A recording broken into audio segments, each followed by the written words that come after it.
All right, it's time, baby, for growth time. So hopefully you're off to a good week. Hopefully you're off to a great Wednesday. Wednesday is hump day, and it is the decision day where either we charge forward and finish the week strong, or we just look forward to the weekend. So hopefully you can do both. Charge hard, charge forward, and grow fast and grow furious, and then get ready for a good week and enjoy your time. So today on Growth Time, we are talking about getting into faith shape. Yes, we're going to get some faith gains. We're going to get some diesel. We're going to grow our faith. We're going to get in faith shape, shed that pounds of fear that is a limiting belief. We're going to get rid of it. We're going to find out and how to grow and get into faith shape. So, welcome. Last week, as a recap, we talked about faith redefined, the power of risk, and how risk is closely linked to faith, and how we have to take steps of faith. We have to take risk in our life, in our leadership, in our business, in our relationship with the Lord, Coach Himself, if we are going to move forward and just crush and smash fear. Fear of failure, fear of performance, FOMO, what a new one, fear of missing out. There is a lot of fear out there. And if we're going to break through those limiting beliefs and really be all that we intended and created to be, live our best life and make an impact, we are going to need to grab that empowering belief of faith. So that is what we're about today. And we are all intended to do it so that you can live this growth life, right? More joy, more love, stronger character, greater vision, greater authority, greater results, and greater faith is the growth life we are chasing after. So, three things today we're going to really connect with on how to get in faith shape. Number one, I want to share with you kind of like ABC. One, two, three. You probably don't want me hear me sing again, but look, there is a simple process or a simple pattern or a simple framework, let's call it, where you can figure out how do I grow my faith? Like how can my faith grow? How can I get in faith shape? So really kind of three steps, kind of three-step framework to how to help you think through how to do it.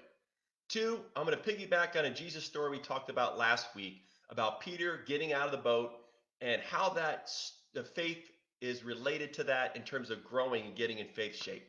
And then three, hey, I want to encourage you. I want to motivate you. I want to inspire you.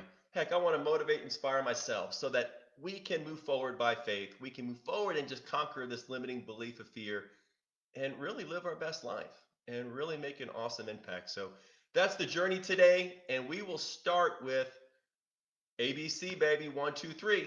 Three little steps to get your gains on with faith. Corporate partners will love this concept. It is basically simple. It is your head, it is your heart, and it's your hands. Head, heart, hands. That's how you're going to get into great faith shape. It starts with your head, right? It starts with your mindset. We make that choice every day if we're going to be controlled by fear and make fear-based decisions, or we're going to actually have a mind of faith and open up possibilities, opportunities, and see what can manifest in our life, our relationships, in our leadership. We have that choice, and we have to first frame our mindset. It's a parallel to the fitness world. No one actually just decides to get in great shape and all of a sudden, like they go do it. It starts with the mindset. It starts with shifting the way your head is, the way you're thinking.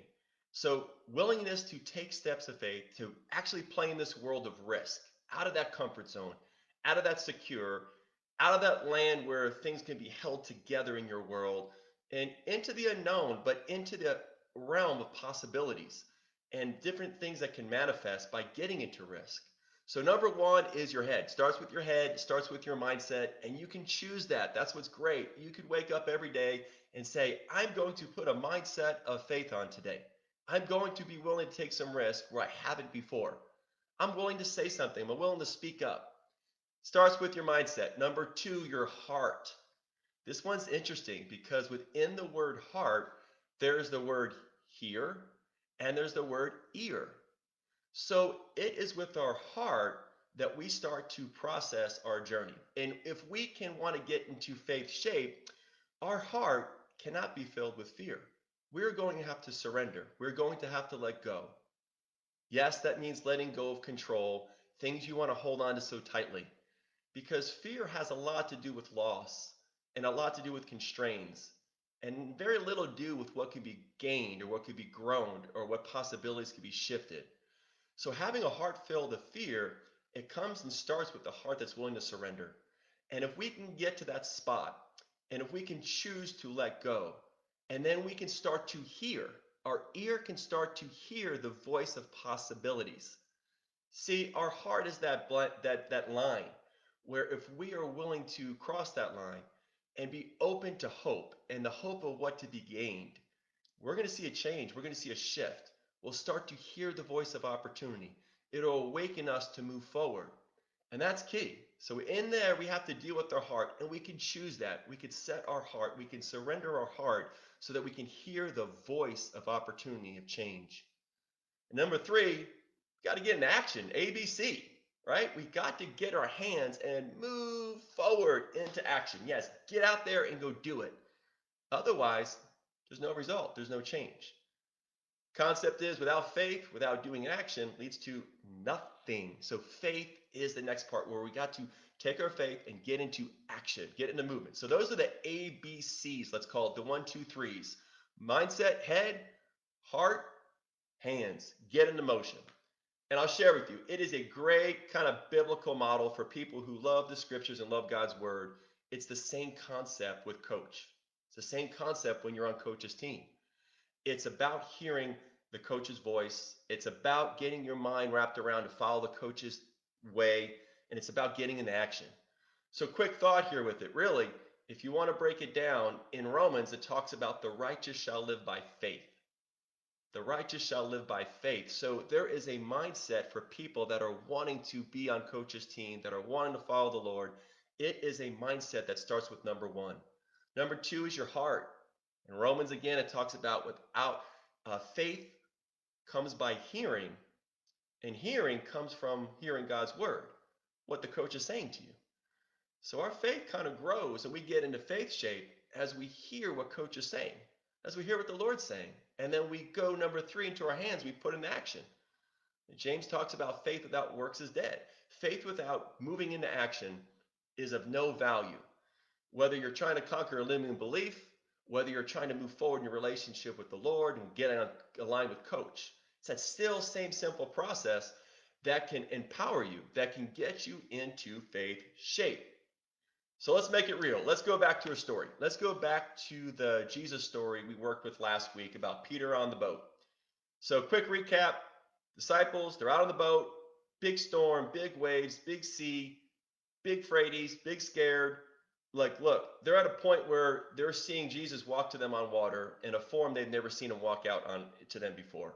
And in those days, when you saw something that looked like a ghost and you're on the water, you thought it was the Grim Reaper. Like you were done, you were cut out. And so Peter had that choice where he could have stayed afraid, stayed huddled up on that ship, just tried to hold on to everything within his power and just hope that somehow it changed and somehow hope something shifted. That's not the way it works. It never works that way. How often do you hold onto something and grab it and strangle it and it actually moves you forward? Not been my experience, probably not yours. But in that, Peter had to make that choice when he saw the different form of Jesus coming out to him. He had to set his mind, number 1, his head.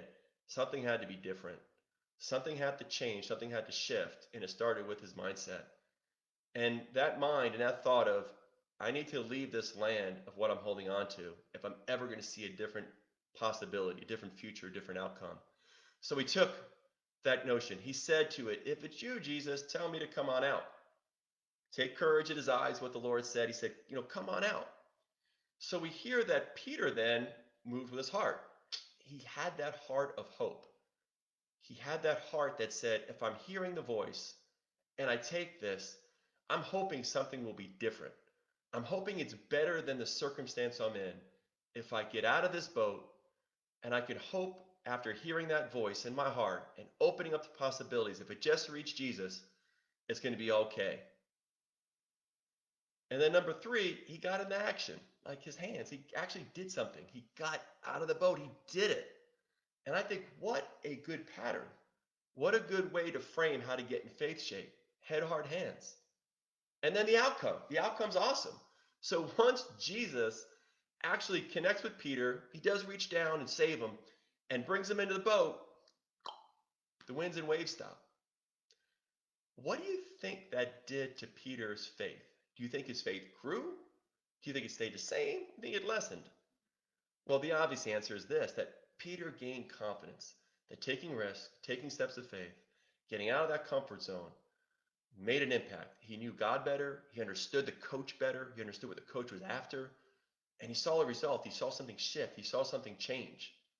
Little he understood that even the winds and the waves, the storms, the things that are coming against you in life, the things that are preventing you from getting where you need to go and where you're hoping to go, they could be quenched all through that journey. So Peter learned, Peter's faith grew. Peter understood that faith was the opposite of fear, and faith opened up the realm of possibilities. So that's the message today. Get in faith shape. And I think we can all identify with that journey. It takes us. It has to be us that makes that choice. The cool thing about the power of our beliefs is that we choose. We choose each day, regardless of our history, regardless of our past. We're going to choose what we believe today, right now, this week.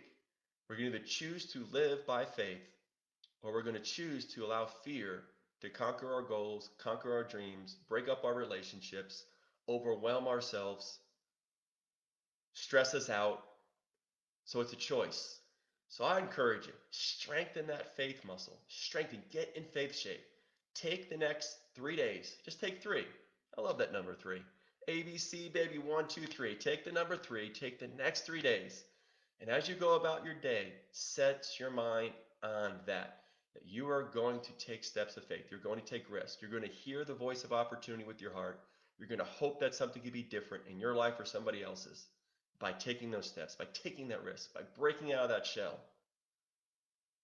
That's where it starts. That's where it's began. That's step number 1. Take it. Take it the next 3 days. Take that challenge, and I'd be amazed if something didn't shift in you, if something didn't change, if your outcomes weren't different. Get coach involved in that process. Stretch yourself. We came off Easter about a week and a half ago, and faith should build past the Easter weekend. It should continue to increase. You should continue to want to move closer by taking some risk. Let that heart be opened up. Let that heart be free. Think about the hope of possibilities if you get to that place of hearing his voice. Get out of that boat. Make that step.